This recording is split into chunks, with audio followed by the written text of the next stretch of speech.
Today lesson family vocabulary.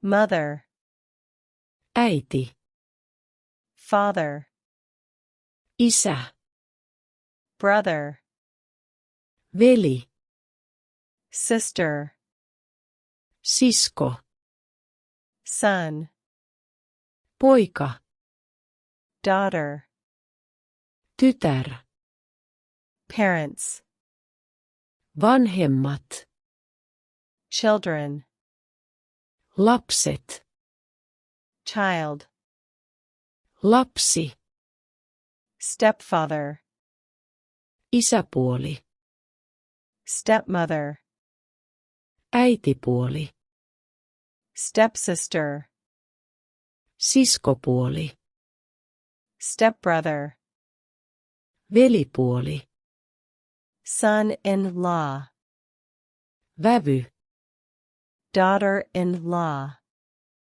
miniä, wife, vaimo, husband, aviomies, grandparents, isovanhemmat, grandfather, isoisä, grandmother, isoäiti, grandchildren, lapsenlapset, grandchild, lapsenlapsi, aunt, täti, uncle, setä, cousin, female, serkku, nainen, cousin, male, serkku, mies, father-in-law, appiukko, mother-in-law,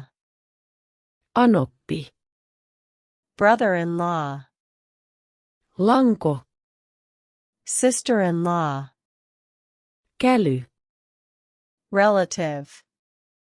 suhteellinen. How old are you? Kuinka vanha olet? Are you related? Oletko sukua? How old is your sister? Kuinka vanha siskosi on? Do you have a boyfriend? Onko sinulla poikaystävää?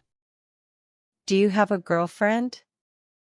Onko sinulla tyttöystävää? Who is your father? Kuka on isäsi?